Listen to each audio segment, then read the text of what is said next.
성도 여러분 안녕하십니까? 안녕하세요. 우리 진소 부일이 학생 아름다운 바이올린 연주로 하나님께 영광 돌려주셔서 감사합니다. 여러분 제가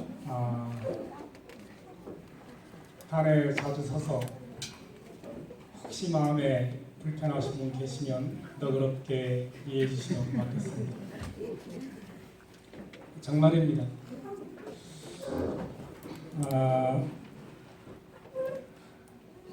제가 목사님들을 존경하게 됐어요. 뭐 성직자라서 그런 것도 있지만 어떻게 이 어려운 걸 매주 하실까?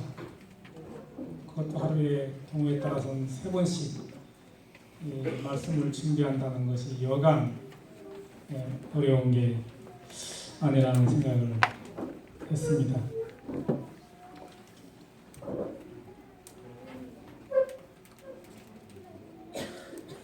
오늘 말씀의 제목은 복음의 신비입니다. 한 역사가가 20세기 100년 동안 세계적으로 큰 사건 2가지를 들었습니다. 첫째가 동상권 소련이 총 한 방 쏘지 않고 무너진 것, 20세기의 가장 큰 사건으로 꼽았습니다. 두 번째가 이제 좀 의외라 생각됩니다. 몰락해가던 일본이 일어선 것. 늘 유럽이 선진국으로 역사를 지도해 왔었는데 아시아의 자그마한 나라 일본이 무너져 가다가 일어선 것. 그것을 두 번째 큰 사건으로 꼽았습니다. 일본이 그렇게 근대화 산업사회로 가게 된 출발점이 뭔가 1886년 명추의 유신, 메이지 유신이라는 그 사건을 통해서 일본이 선진국으로 나가게 된 계기가 됩니다. 그때 그 주도적 역할을 했던 대표적 중심 인물이 우찌무라 간조 센세이라고 하는 그 크리스찬 그분의 역할이 지대했다고 말하고 있습니다.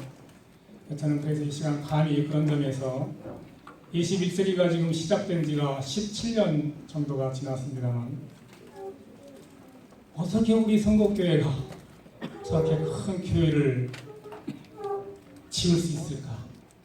또 다 지어졌나? 이거는 기적이라고 저는 생각합니다. 이 기적이라는 표현도 너무 빈약해서 신비에 가까운 일이다. 저는 그렇게 생각합니다.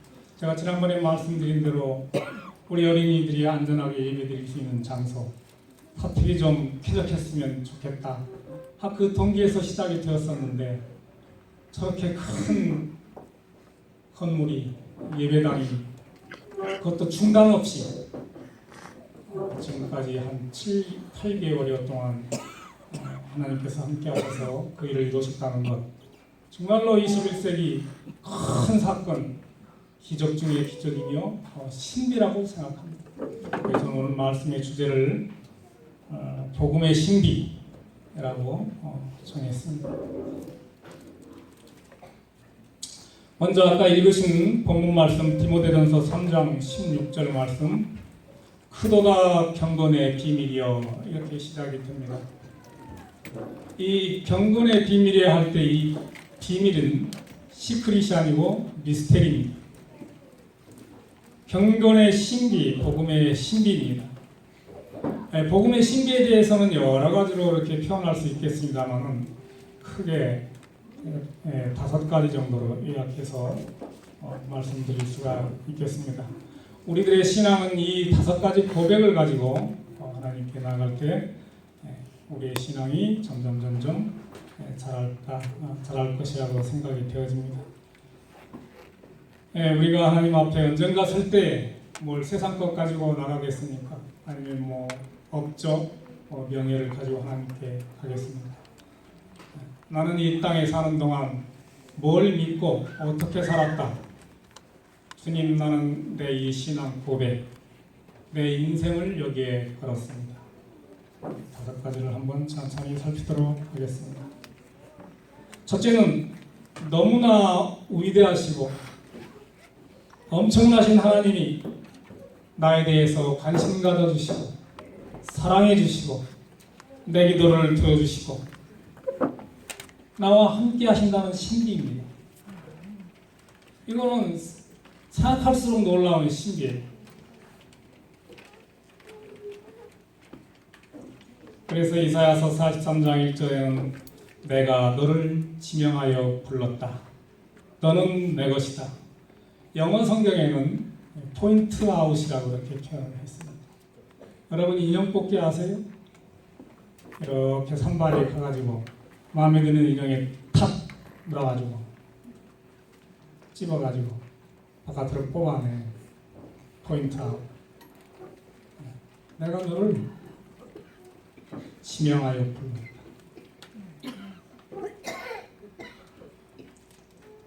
그래서 너는 내 것이다. 정말로 황송하고도 감사한 신비입니다. 두 번째는 그 하나님이 사람의 모습으로 세상에 오셨다는 성육신의 신비입니다.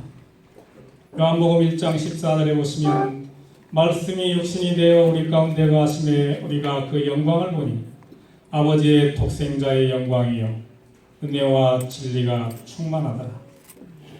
말씀이 육신이 된 신비입니다. 하나님은 말씀이신데 그 말씀이 육신, 사람이 되셨다.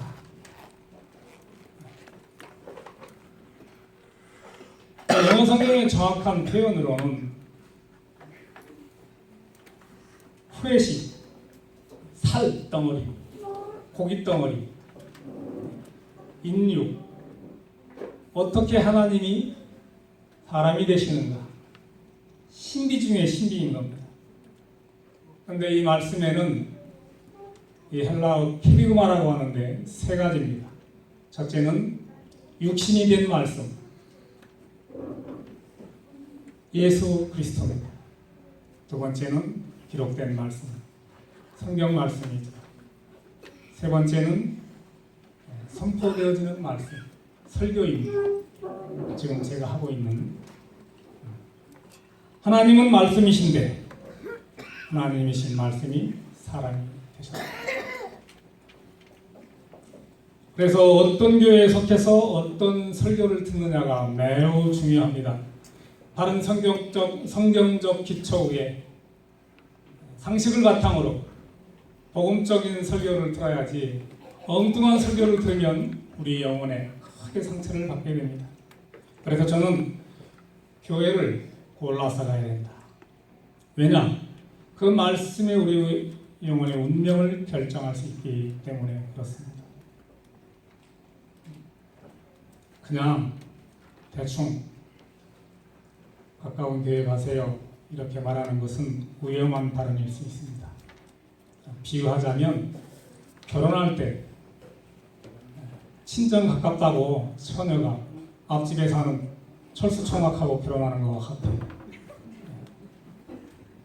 그래서 교회는 골라서 가야 된다. 그 기준이 말씀이 바로 선포되어지는 교회, 그런 점에서 우리 교회는 이반제릭한 교회, 복된 복음적인 교회다 이렇게 말할 수 있겠습니다. 세 번째 신비가 있습니다.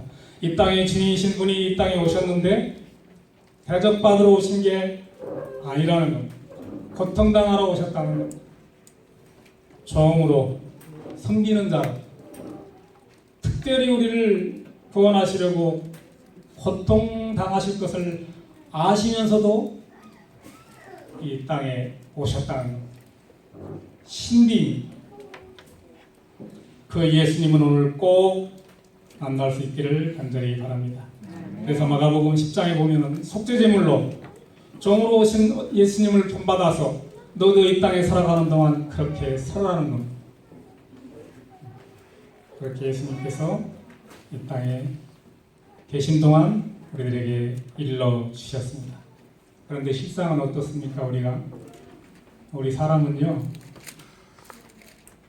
이 자리에 하나만 배치 잘못해도 엄청나게 속상해합니다. 여기가 내 자리인데 날 여기다 앉혔다 이거예요. 센터가 내 자리인데 사이드로 앉혔다는 거. 그럼 막 핀통이나 가지고 언짢아합니다. 그게 우리 인간이에요. 제가 몇 년 전에 안산교회 초청을 받아 시간을 서로 갔었던 적이 있습니다. 그때 마침 외부에서 중요한 손님이 오셨었어요. 강사분이 있었어요. 저는 안식일학교 시간을 쓰고 그분은 대예배 시간을 썼습니다. 예배가 다 끝나고 식사 시간이 되었습니다.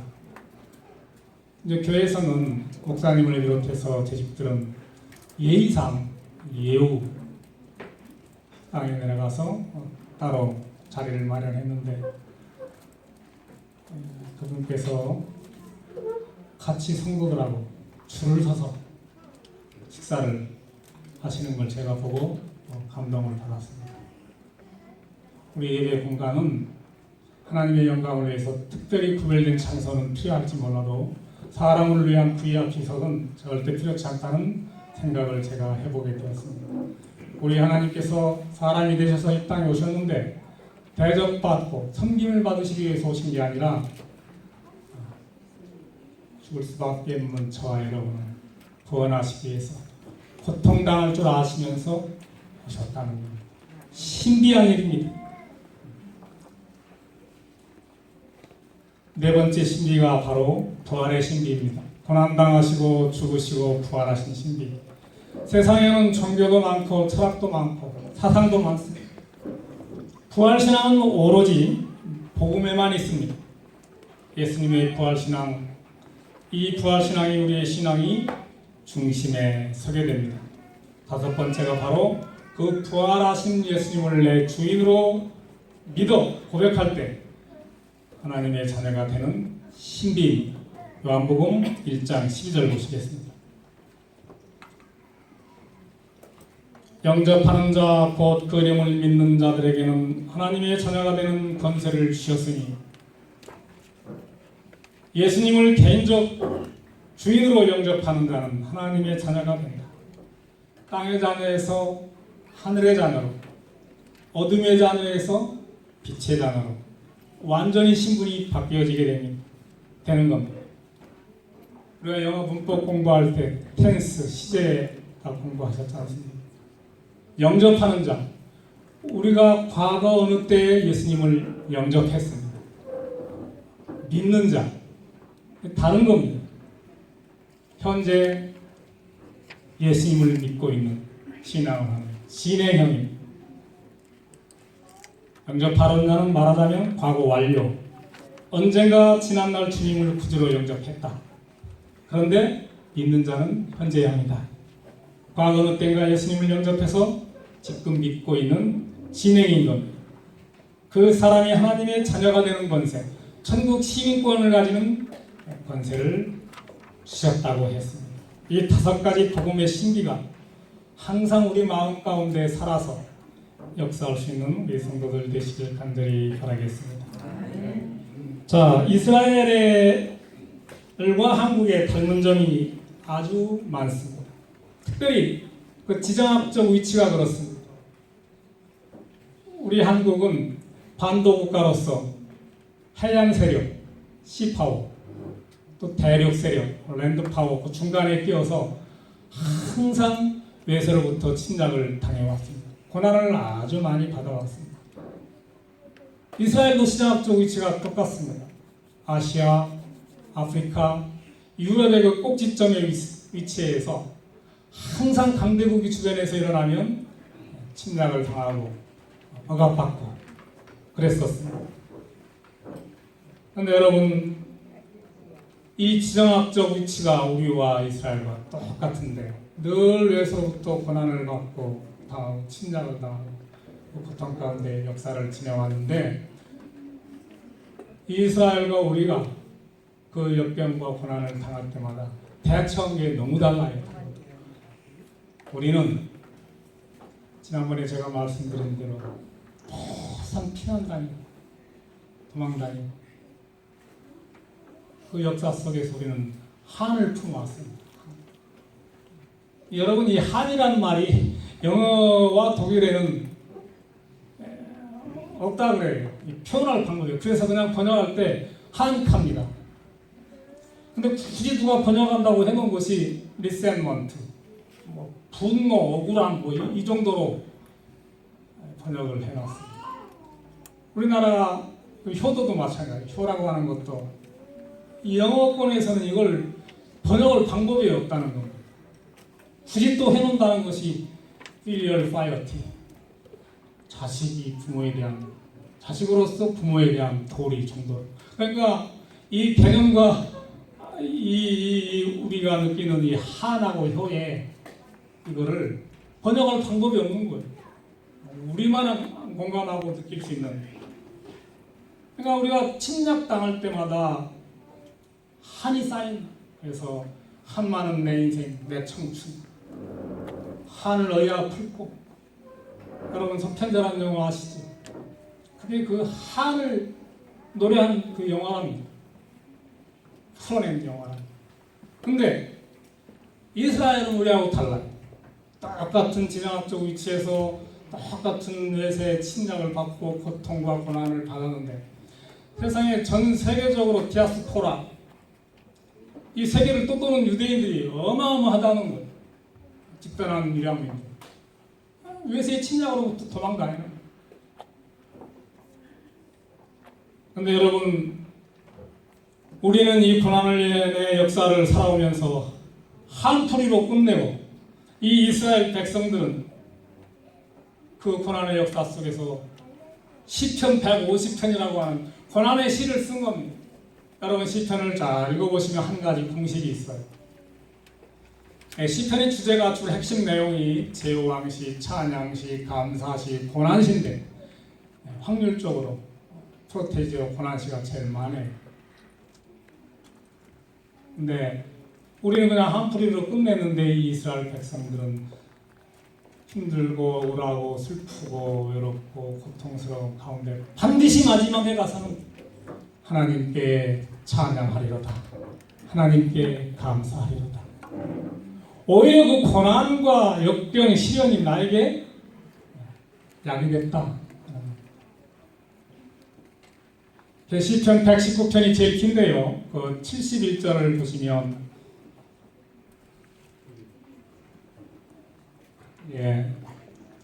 고난당한 것이 무엇이라? 내게 이기라.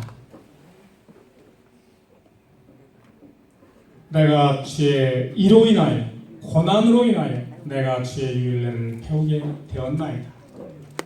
그 앞에 67절에는 고난 당하기 전에는 내가 그릇 행하였더니 이제는 주의 말씀을 지키나이다.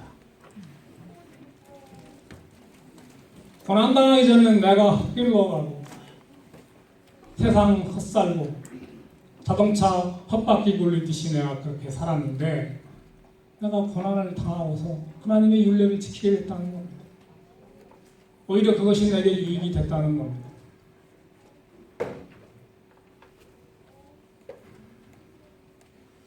그래서 내가 그걸 통해서 하나님의 말씀을 지키게 되었다. 사실은 하나님 입장에서 우리와 저와 여러분이 벽길로 갈 때 냅두시면 그만인 거예요. 냅두시면. 근데 시련을 겪게 하시고 고통을 겪게 하시고 고난을 겪게 하셔서 내 말씀 지키게 해서 구원하시겠다. 신비 중에 신비인 겁니다. 뭐가 아쉬우셔서 하나님? 그냥 내 말 잘 순종하고 내 뜻대로 사는 영혼만 데리고 가면 될 건데 왜 굳이 벽길로 가고 말 안 듣고 속세이는 자녀를 구원시키냐 이거 뭐가 아쉬워서? 신비인 것. 히브리서 12장 7절에 너희가 참음은 징계를 받기 위함이라 하나님이 아들과 같이 너희를 대우하시나니 어찌 아비가 징계하지 않는 아들이 있으리요. 이 부모는, 아버지는 자식이 벽길로 나갈 때 징계를 통해서 바른 길로 가도록 채찍을 드신다는 거예요. 내 자식 아니면 어떤 부모가 그렇게 하겠어요? 그렇게 하지 않으면 사생자라는 거예요. 내 자식이니까, 사랑하니까, 아끼니까 잘 되라고 하는 심정으로 채찍을 드신다는 거예요. 우리 하나님이 그렇게 하신다는 거예요.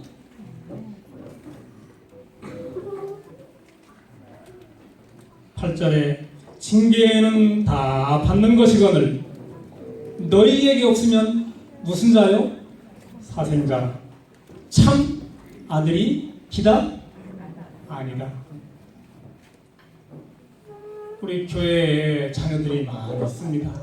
정말 자녀들을 아끼고 사랑하신다면 남의 자식이라도 따끔하게 혼내시기 바랍니다. 그냥 냅두지 마세요. 부모가 싫어한다고. 그거는 방관이고 내 자식만 혼낼 게 아니라 다른 자식도 그 부모가 욕한다 하더라도 정말 아끼고 사랑한다면 더 나아가서 내 자식을 위해서만 기도하지 마시고 다른 부모님들의 자녀들도 위해서 기도했으면 좋겠습니다. 네. 하나님도 저를 참 아들로 여기셨는데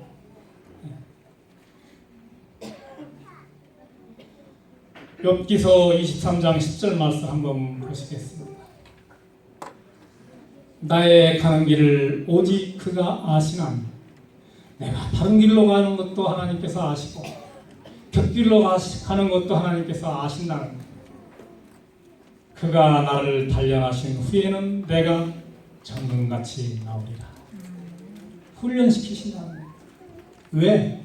사랑하십니까?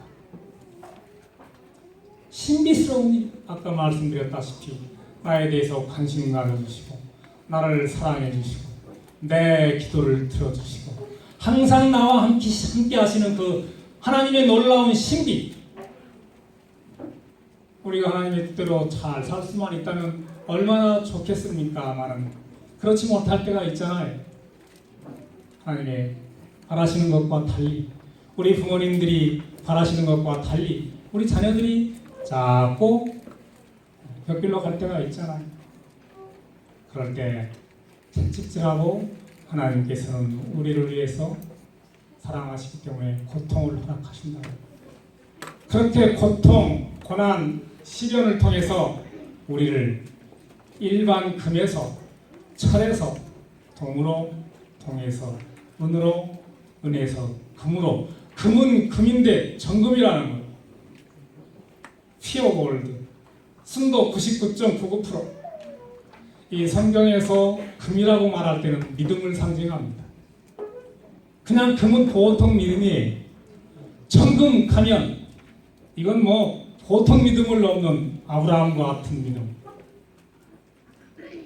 우리를 그렇게 훈련시키신다. 사랑하십니까? 왜 단련시키시고 훈련시키느냐? 제대로 하나님의 일을 할 수 있도록 우리를 단련시킨다. 우리가 훈련되지 아니하면 하나님의 그 중차대한 일을 감당하기가 어렵다는 거예요. 모세가 광야에서 훈련받았죠. 바울도 훈련받았죠. 하나님의 부름을 받기 전에 하나님께서 한 40여 년간 푹 굴리십니다. 충분히 굴리신 다음에 됐다 싶어서 훈련이 충분히 되어서 정금이 됐다 싶을 때 80이 됐든 100이 됐든 부르셔서 하나님의 역사를 이루게 하신다는 것. 그러니 우리가 저 성전을 짓느라고 여러분 물질적으로, 육체적으로, 정신적으로 얼마나 덜 어려우시고 힘드셨습니까? 다 훈련인 것. 저 이제 큰 교회 가서는 우리가 설렁설렁한 몸으로 가서는 감당이 안 되는 것.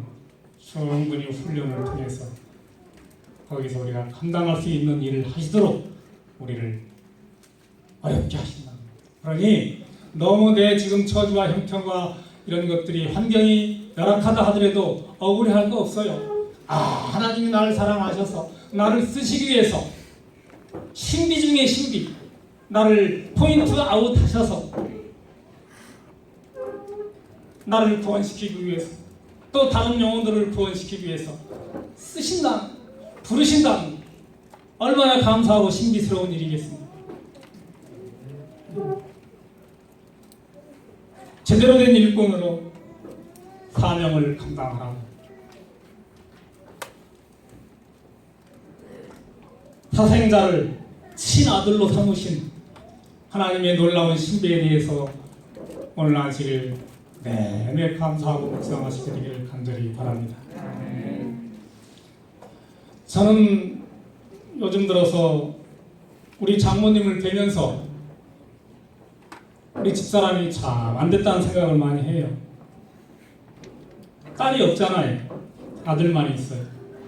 근데 우리 장모님한테 사실은 제가 펄불출 같지만 너무 잘해요. 물론 당연히 시어머니한테도 잘하지요.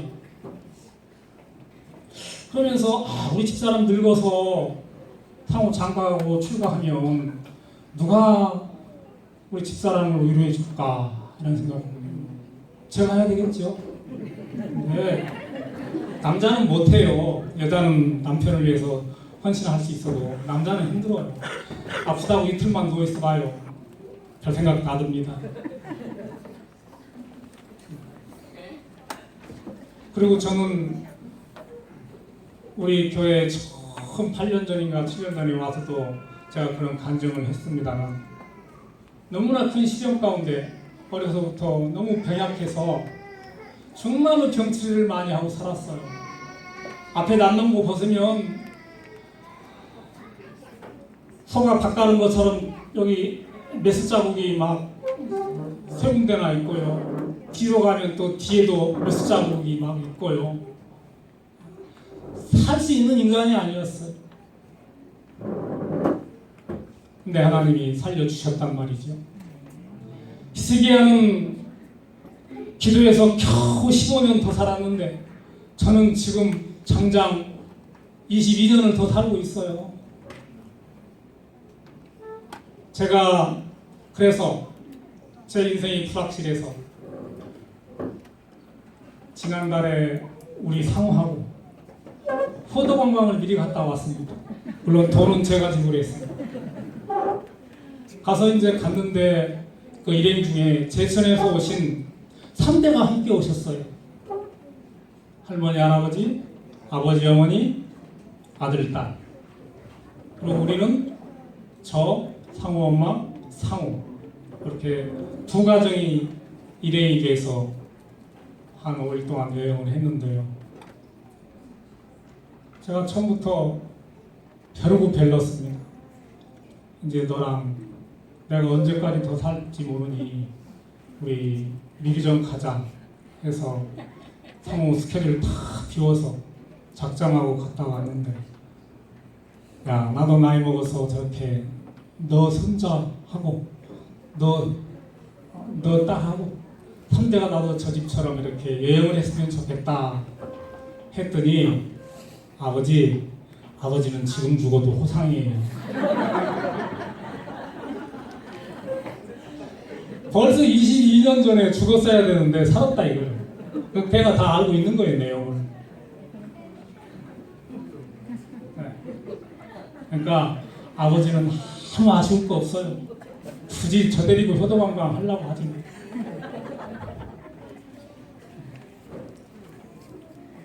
비록 어리지만 제가 어떻게 살아있는 걸 알고, 또 제가 어떤 신앙을 하고 어떤 역할을 하는지는 알고 있는 겁니다. 그래, 고맙다. 이미 이 땅에 있어서는 안 될 사람이었는데 하나님께서 신비스럽게 살려주셔서 그래도 뭔가 쓸데가 있는 모양이죠.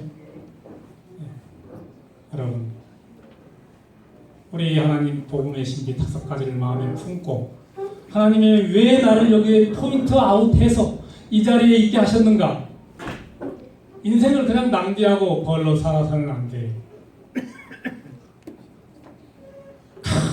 그러니까 제가 오늘 예수님의 보혈을 상징하는 넥타이를 일부러 빨간 거 메고 왔어요.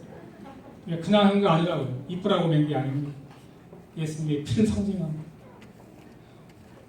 보잘것없는 저를 뽑으셔서 너는 내 것이다. 그러니 그런 영혼이 우리가 하나님의 일을 할 때에 그 일을 감당한다고 할 때에 우리가 이게 보통 이게 아니에요. 사람이. 또 마지막으로 이제 결론적으로 제가 의사는 아니라서 인체의 신비와 그 조직과 구조를 잘 몰라요. 그러나 과학자들은 사람을 이렇게 보면 메커니즘, 시스템을 보면 이걸 7, 80년 살고 끝내라고 만들어 놓은 조직이 아니라는 거예요. 어떻게 7, 80년 살 인생을 이렇게 만드시냐는 거예요. 이거는 놀라운 거예요.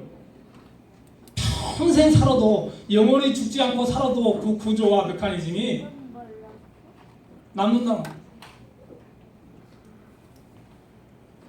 이런 몸을 가지고 7, 80년 살다 끝낸다?